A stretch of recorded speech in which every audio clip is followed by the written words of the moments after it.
ಪ್ರಧಾನಮಂತ್ರಿ ಅವರನ್ನು ನಾನ್ biological prime minister ಅಂತ ಪರಿಭಾಷೆಯನ್ನು ಬಳಸ್ತಾ ಬಂದಿದ್ದಾರೆ.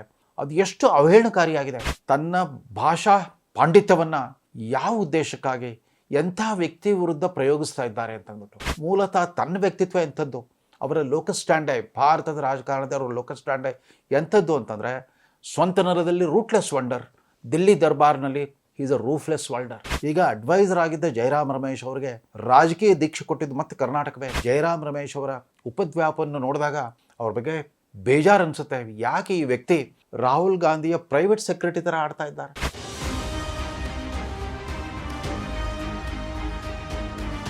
ರಾಹುಲ್ ಗಾಂಧಿ ಅವರಿಗೆ ಅದು ಯಾವ ಕರ್ಮಕಾಂಡ ಕಾಡ್ತಾ ಇದೆಯೇನೋ.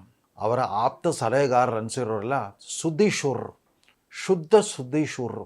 ಅವರ ಪೈಕಿ ಕರ್ನಾಟಕ ಮೂಲದ ಜಯರಾಮ್ ರಮೇಶ್ ಅನ್ನೋ ಒಬ್ಬ ತಂತ್ರಜ್ಞಾನಿ, ಒಬ್ಬ ಬುದ್ಧಿಜೀವಿ, ಸ್ವಘೋಷಿತ ಬುದ್ಧಿಜೀವಿ ರಾಜಕಾರಣಿ ಪ್ರತಿನಿತ್ಯ ಅಂದರೆ ಕಳೆದ 10 ವರ್ಷಗಳಿಂದ ಬಿಟ್ಟು ಬಿಡದೆ ಪ್ರಧಾನಮಂತ್ರಿ ನರೇಂದ್ರ ಮೋದಿಯವರನ್ನ ಕುರಿತಂತೆ ತಮ್ಮ ನಾಯಕನ ಬಾಯಿಯಿಂದ ಅನೇಕ ರೀತಿಯ ಅವಹೇಳನಕಾರಿ ಮಾತುಗಳನ್ನು, ಅತ್ಯಂತ ಅಪಮಾನಕಾರಿ ಬಣ್ಣನೆಗಳನ್ನು ಅವ್ರ ಬಾಯಿಂದ ಬಿತ್ತರಿಸ್ತಾ ಖುಷಿ ಪಡ್ತಾ ಬಂದ್ಬಿಟ್ಟಿದ್ದಾರೆ. ಒಬ್ಬ ನೇಪಥ್ಯದ ಕಲಾವಿದಂತರ ಈ ಜಯರಾಮ್ ರಮೇಶ್ ಈ ರೀತಿ ಅನೇಕ ಬಾರಿ ಅಬದ್ಧ ಮಾತುಗಳನ್ನು, ಅಧಿಕ ಪ್ರಸಂಗಿತನವನ್ನು ಪ್ರದರ್ಶಿಸ್ತಾ ಇರೋದನ್ನು ನೋಡಿದಾಗ ಏನಾಗಿದೆ ಈ ಮನುಷ್ಯನಿಗೆ ಅಂತ ನಮಗೆ ಆಶ್ಚರ್ಯವಾಗುತ್ತೆ. ಅಂದಹಾಗೆ ಚಿಕ್ಕಮಗಳೂರು ಮೂಲದ ಜಯರಾಮ್ ರಮೇಶ್, ಬೇಲೂರು ಅಯ್ಯಂಗಾರ್ ಮನೆತನ ಅವ್ರದ್ದು. ಅವ್ರ ತಂದೆ ಅತ್ಯಂತ ಸುಪ್ರಸಿದ್ಧ ಮುಂಬೈ IITಯಲ್ಲಿ ಪ್ರೊಫೆಸರ್ ಆಗಿದ್ದರು. ಹೀಗಾಗಿ ಇವರು ಕೂಡ ತಮ್ಮ ವಿದ್ಯಾಭ್ಯಾಸವನ್ನು IIT ಮುಂಬೈಯಲ್ಲೇ ಮಾಡಿದರು. IIT ಮುಂಬೈನಲ್ಲಿ BTech ಪದವೀಧರರಾದ ಜಯರಾಮ್ ರಮೇಶ್ ತಮ್ಮ ಕೌಟುಂಬಿಕ ವಾತಾವರಣದಿಂದಾಗಿ ಮುಂದೆ ಅಮೇರಿಕಾ ದೇಶದಲ್ಲಿ ಕಾರ್ನೆಗಿ ವಿಶ್ವವಿದ್ಯಾಲಯದಲ್ಲಿ MS ಪದವಿಯನ್ನು ಪಡ್ಕೊಳ್ತಾರೆ. ಮುಂದೆ ಜಗತ್ಪ್ರಸಿದ್ಧ ಮ್ಯಾಸಚೂಸೆಟ್ಸ್ ಇನ್ಸ್ಟಿಟ್ಯೂಟ್ ಆಫ್ ಟೆಕ್ನಾಲಜಿ MITನಲ್ಲಿ PhD ಮಾಡಲಿಕ್ಕೆ ನೋಂದಾಯಿಸ್ಕೊಳ್ತಾರೆ. ಆದರೆ ಅಪೂರ್ಣವಾಗಿ ವಾಪಸ್ ಬರ್ತಾರೆ. ಅಲ್ಲಿಂದಾಚೆ 1970ರ ದಶಕದ ಅಂತ್ಯದಿಂದ ನಿರಂತರವಾಗಿ ವಿವಿಧ ಪಕ್ಷಗಳ ಕೇಂದ್ರ ಸರ್ಕಾರದಲ್ಲಿ ಅವರು ಅಡ್ವೈಸರ್ ಆಗಿದ್ದರು. ರಾಜೀವ್ ಗಾಂಧಿ ಕಾಲದಲ್ಲೂ ಅಡ್ವೈಸರ್ ಆಗಿದ್ದರು, VP ಸಿಂಗ್ ಸರ್ಕಾರದಲ್ಲೂ ಅಡ್ವೈಸರ್ ಆಗಿದ್ದರು, ಮುಂದೆ ನರಸಿಂಹರಾವ್ ಸರ್ಕಾರದಲ್ಲೂ ಅಡ್ವೈಸರ್ ಆಗಿದ್ದರು. ಈಗ ಅಡ್ವೈಸರ್ ಆಗಿದ್ದ ಜಯರಾಮ್ ರಮೇಶ್ ಅವರಿಗೆ ರಾಜಕೀಯ ದೀಕ್ಷೆ ಕೊಟ್ಟಿದ್ದು ಮತ್ತು ಕರ್ನಾಟಕವೇ. ಕರ್ನಾಟಕದ ಸರ್ಕಾರದಲ್ಲಿ, ಕಾಂಗ್ರೆಸ್ ಸರ್ಕಾರದಲ್ಲಿ, SM ಕೃಷ್ಣ ಸರ್ಕಾರದಲ್ಲಿ ಅವರು ರಾಜ್ಯ ಯೋಜನಾ ಮಂಡಳಿ ಉಪಾಧ್ಯಕ್ಷರಾಗಿ ನೇಮಕೊಂಡರು. ಅವರು ಪಾಲ್ಗೊಂಡ ಏಕೈಕ ಸಭೆಯಲ್ಲೇ ಸ್ವತಃ SM ಕೃಷ್ಣ ಮತ್ತು ಕಾಂಗ್ರೆಸ್ ಪಕ್ಷಕ್ಕೆ ಮುಜುಗರವಾದರೂ ಕೂಡ ಕೆಲವು ಕಟು ಸತ್ಯವನ್ನು ಹೇಳಿದರು. ಅವ್ರು ಹೇಳಿದ್ದಿಷ್ಟೇ, ನಮಗೆಲ್ಲ ಆ ಕಾಲದಲ್ಲಿ ಈತನ ಬಗ್ಗೆ ಒಂದು ಮೆಚ್ಚುಗೆ ಅನಿಸಿತ್ತು. ಕರ್ನಾಟಕ ರಾಜ್ಯದಲ್ಲಿ ಪರಿವರ್ತನಶೀಲ ರಾಜಕಾರಣ ಮತ್ತು ಅಭಿವೃದ್ಧಿ ಕೇಂದ್ರಿತ ಆಡಳಿತ ನಡೆದು 2 ಅವಧಿಯಲ್ಲಿ ಮಾತ್ರ. ಅದು 1970ರ ದಶಕದ 8 ವರ್ಷಗಳ ಕಾಲ ದೇವರಾಜ ಅರಸು ಮುಖ್ಯಮಂತ್ರಿ ಆಗಿದ್ದ ಅವಧಿಯಲ್ಲಿ ಮತ್ತು 1983ರಿಂದ 88ರವರೆಗೆ 5.5 ವರ್ಷಗಳ ಕಾಲ ರಾಮಕೃಷ್ಣ ಹೆಗಡೆ ಸರ್ಕಾರದಲ್ಲಿ ಅಬ್ದುಲ್ ನಜೀರ್ ಸಾಬ್ ಗ್ರಾಮೀಣಾಭಿವೃದ್ಧಿ ಮತ್ತು ಪಂಚಾಯತ್ ರಾಜ್ ಸಚಿವರಾಗಿದ್ದಾಗ ಮಾತ್ರ ಪರಿವರ್ತನಶೀಲ ರಾಜಕಾರಣ ಮತ್ತು ಅಭಿವೃದ್ಧಿ ಕೇಂದ್ರಿತ ಆಡಳಿತವನ್ನು ನೋಡಿದ್ವಿ. ಉಳಿದ ಎಲ್ಲ ಸರ್ಕಾರಗಳು ಕೂಡ ಯಥಾಸ್ಥಿತಿವಾದಿ ಸರ್ಕಾರಗಳು, ಸ್ಟೇಟಸ್ ಕ್ವಿಸ್ಟ್ ಗೌರ್ಮೆಂಟ್ಸ್ ಅಂತ ಒಂದು ದಿಟ್ಟ ಹೇಳಿಕೆಯನ್ನು ಮಾಡಿದರು. ಬಹುಶಃ ಆ ಕಾರಣದಿಂದನೋ ಏನೋ ಮುಂದೆ ಕೇವಲ 1 ವರ್ಷದಲ್ಲೇ ಅವರು ರಾಜ್ಯ ಅಭಿವೃದ್ಧಿ ಮಂಡಳಿ ಉಪಾಧ್ಯಕ್ಷ ಸ್ಥಾನದಿಂದ ನಿರ್ಗಮಿಸಿಬಿಟ್ಟು ದಿಲ್ಲಿ ದರ್ಬಾರ್ಗೆ ಧಾವಿಸಿದರು. ಅಷ್ಟೊತ್ತಿಗಾಗಲೇ UPA ಸರ್ಕಾರ ಬಂತು.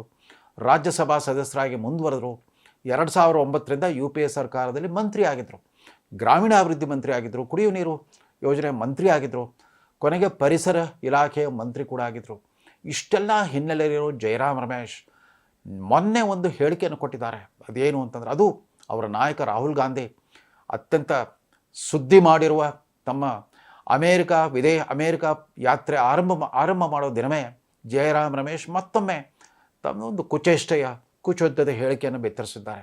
ಅವರು ಬಳಸೋದೇ ಆ ಟ್ವಿಟರ್ ಹ್ಯಾಂಡ್ಲ್, ಇವತ್ತು X ಅಂತ ಏನಿದೆ ಅದರಲ್ಲಿ ತಮ್ಮ ವಿಚಾರಗಳನ್ನು, ತಮ್ಮ ಈ ವಿಕೃತ ಚಿಂತನೆಯನ್ನು ಬಿತ್ತರಿಸ್ತಾ ಇರ್ತಾರೆ. ಚೀನಾ ದೇಶದಲ್ಲಿ ಒಂದು ದೊಡ್ಡ ಅಂತಾರಾಷ್ಟ್ರೀಯ ವಿಮಾನ ನಿಲ್ದಾಣದ ಗುತ್ತಿಗೆಯನ್ನು ಅದಾನಿ ಕಂಪನಿ ಕೊಟ್ಟಿದೆ ಅಂತ ಚೀನಾ ಸರ್ಕಾರ. ತಕ್ಷಣವೇ non biological relationship between prime minister Modi and Adani ಅಂತ ಹೇಳ್ತಾರೆ. ಪ್ರಧಾನಮಂತ್ರಿ ಅವರನ್ನು 2024ರ ಲೋಕಸಭಾ ಚುನಾವಣೆ ಆದಾಗಿನಿಂದನೂ ಆ ಪ್ರಚಾರದ ಅವಧಿಯಲ್ಲೂ ಕೂಡ ನಾನ್ ಬಯಾಲಜಿಕಲ್ ಪ್ರೈಮ್ ಮಿನಿಸ್ಟರ್ ಅಂತ ಒಂದು ಹೊಸ ಪರಿಭಾಷೆಯನ್ನು ಬಳಸ್ತಾ ಬಂದಿದ್ದಾರೆ. ಅದು ಎಷ್ಟು ಅವಹೇಳನಕಾರಿಯಾಗಿದೆ, ಎಷ್ಟು ಒಂದು ಅಪಮಾನಕಾರಿಯಾಗಿದೆ. ಆ ಪದವಿ ತಮಗೆ ಆತ ರಾಜಕೀಯ ವಿರೋಧಿ ಇರ್ಬೋದು, ಆದರೆ ತೀರಾ ಈ ರೀತಿ ಅಸಹ್ಯಕರವಾಗಿ ಬಣ್ಸೋದ್ರ ಮೂಲಕ ಅದರಿಂದ ನರೇಂದ್ರ ಮೋದಿಯವರ ವ್ಯಕ್ತಿತ್ವದಲ್ಲಿ ಏನೂ ವ್ಯತ್ಯಾಸ ಆಗಲ್ಲ. ಜಯರಾಮ್ ರಮೇಶ್ ಅವ್ರ ಬಗ್ಗೆ ಸಾರ್ವಜನಿಕರು ಏನು ಅಭಿಪ್ರಾಯ ತಾಳ್ತಾರೆ ಅಂತ. ಇದಕ್ಕೆ ಮೂಲ ಪ್ರೇರಣೆ ಅಂತಂದರೆ ಲೋಕಸಭಾ ಚುನಾವಣಾ ಪ್ರಚಾರದ ಅವಧಿಯಲ್ಲಿ ತಮ್ಮ ವಾರಣಾಸಿ ಕ್ಷೇತ್ರದ ಗಂಗಾ ನದಿಯಲ್ಲಿ ಒಮ್ಮೆ ಬೋಟಲ್ಲಿ ಹೋಗ್ತಾ ಒಂದು ಇಂಗ್ಲೀಷ್ ಸುದ್ದಿ ವಾಹಿನಿಗೆ ಒಂದು ಸಂದರ್ಶನ ಕೊಟ್ಟಿದ್ದರು ನರೇಂದ್ರ ಮೋದಿಯವರು. ಅಲ್ಲಿ ಒಂದು ಭಾವುಕ ಕ್ಷಣದಲ್ಲಿ ಅವರು ಮಾತಾಡ್ತಾ ಇದೇ ಮೊದಲ ಬಾರಿಗೆ ಈ ಲೋಕಸಭಾ ಚುನಾವಣೆಯಲ್ಲಿ ನಮ್ಮ ತಾಯಿ ಇಲ್ಲ, ನಮ್ಮ ತಾಯಿ ಗತಿಸಿದ್ದಾರೆ. ಅದಾದ ನಂತರ ನನಗನ್ನಿಸ್ತಾ ಇದೆ ಇವತ್ತು ಗಂಗಾ ಮಾತೆಯೇ ನನ್ನ ತಾಯಿ, ಆಮೇಲೆ ದೇವರೇ ನನ್ನನ್ನು ಒಂದಿಷ್ಟು ಒಳ್ಳೆಯ ಕೆಲಸ ಮಾಡಲಿಕ್ಕೆ ನಾನು ಕಳಿಸ್ಕೊಟ್ಟಿದ್ದಾನೆ ಅಂತ ಕಾಣುತ್ತೆ.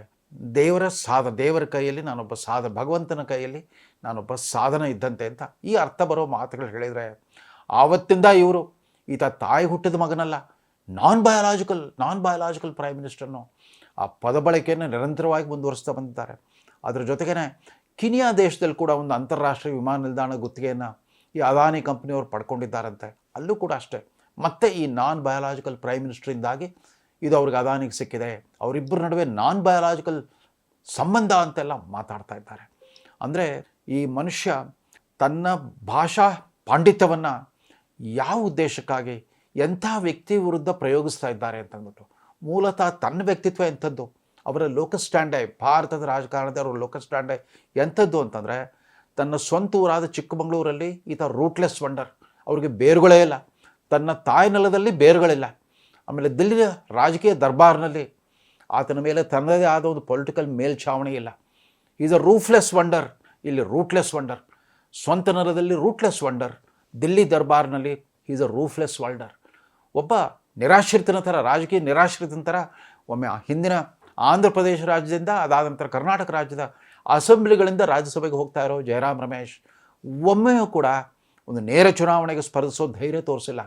ಆದರೆ ರಾಹುಲ್ ಗಾಂಧಿಯ ಅಮಾಯಕತೆ ಮತ್ತು ಅಪರಿಪೂರ್ಣ ಪರಿಜ್ಞಾನದಿಂದ ದುರ್ಬಳಕೆ ಮಾಡ್ಕೊಂಡ್ಬಿಟ್ಟು ಅವ್ರ ಬಾಯಿಂದ ಆಡಬಾರದನ್ನೆಲ್ಲ ಆಡಿಸ್ತಾ ಇರ್ತಾರೆ. ಅದರಲ್ಲೂ ಕೂಡ ಪ್ರಧಾನಮಂತ್ರಿ ಕುರಿತಂತೆ ಈ ನಾನ್ ಬಯಾಲಾಜಿಕಲ್ ಅನ್ನೋ ಪದ ಪ್ರಯೋಗವನ್ನು ಆತ ನಿಲ್ಲಿಸದೆ ಹೋದರೆ ಭಾರತದ ಜನಸಾಮಾನ್ಯರೇ ಅವ್ರ ವಿರುದ್ಧ ಪ್ರತಿಭಟಿಸಬೇಕಾಗುತ್ತೆ. ಕನಿಷ್ಠ ಪಕ್ಷ ಕರ್ನಾಟಕದ ಭಾರತೀಯ ಜನತಾ ಪಕ್ಷದ ಘಟಕದ ನಾಯಕರಾದರೂ ಕೂಡ ಅವರು ಕರ್ನಾಟಕಕ್ಕೆ ಬಂದಾಗ ಸೂಕ್ತವಾದ ಪ್ರತಿಭಟನೆ ಮಾಡಬೇಕು, ಅಷ್ಟೇ ಅಲ್ಲ ಕ್ಷಮೆಯಾಚಿಸಬೇಕು ಅಂತ ಆಗ್ರಹಿಸಲೇಬೇಕಾಗಿದೆ. ಯಾಕಂದರೆ ಇದೆಲ್ಲೋ ಒಂದು ಕಡೆ ಸಾರ್ವಜನಿಕ ಚರ್ಚೆಯ ಭಾಷೆಯನ್ನು ಅತ್ಯಂತ ಕೀಳುಮಟ್ಟಕ್ಕೆ ತರುವಂಥ ಒಂದು ಪದಪ್ರಯೋಗ. ಜಯರಾಮ್ ರಮೇಶ್ ಅವರ ಈ ಕುಚೋಷ್ಟೆ ಮತ್ತು ಉಪದ್ವ್ಯಾಪವನ್ನು ನೋಡಿದಾಗ ಅವ್ರ ಬಗ್ಗೆ ಬೇಜಾರು ಅನಿಸುತ್ತೆ. ಯಾಕೆ ಈ ವ್ಯಕ್ತಿ ಒಬ್ಬ ಅಗಾಧ ಪಂಡಿತ, ಬುದ್ಧಿಜೀವಿ, ನಿಜ ಆತ ಲೇಖಕ ಕೂಡ, ಸೊಗಸಾಗಿ ಅಂಕಣಗಳನ್ನು ಕೂಡ ಬರೀತಾಯಿದ್ರು, ಪುಸ್ತಕಗಳನ್ನು ಕೂಡ ಪ್ರಕಟಿಸಿದ್ದಾರೆ.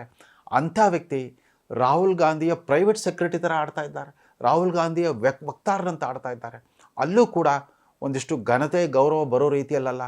ರಾಜ್ಯಸಭೆಯಲ್ಲಿ ಇತ್ತೀಚೆಗೆ ತಮ್ಮದೇ ಪಕ್ಷದ ಪ್ರತಿಪಕ್ಷದ ನಾಯಕರಾಗಿರೋ ಮಲ್ಲಿಕಾರ್ಜುನ್ ಖರ್ಗೆ ಅವರನ್ನೇ ಮಧ್ಯೆ ಅವರಿಗೆ ಸಭಾಭಂಗ ಮಾಡ್ತಾಯಿದ್ರು. ಅವ್ರು ಮಾತಾಡ್ತಿದ್ದಾಗ ಮಧ್ಯಪ್ರವೇಶ ಅತಿರೇಕವಾಗಿ ಮಾಡಿದಾಗ ರಾಜ್ಯಸಭೆಯ ಅಧ್ಯಕ್ಷರಿಂದ ಬಯಸ್ಕೋಬೇಕಾಗಿ ಬಂತು, ಉಪರಾಷ್ಟ್ರಪತಿಗಳಿಂದ ಛೇಡಿಸ್ಕೊಳ್ಬೇಕಾಗಿ ಬಂತು.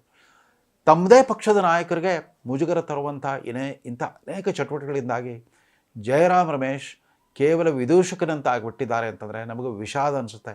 Jayaram Ramesh, please change your style. ದಯವಿಟ್ಟು ನಿಮ್ಮ ಶೈಲಿಯನ್ನು ಬದಲಿಸ್ಕೊಳ್ಳಿ.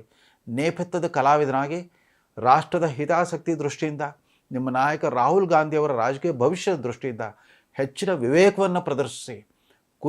ಕುಚೋಷ್ಟೆ ಅದು ನಿಮಗೆ ಶೋಭಿಸೋದಿಲ್ಲ ಅಂತ ಹೇಳ್ತಾ ಈ ಸಂಚಿಕೆಯನ್ನು ಮುಗಿಸ್ತಾ ಇದ್ದೇನೆ. ನಮಸ್ಕಾರ.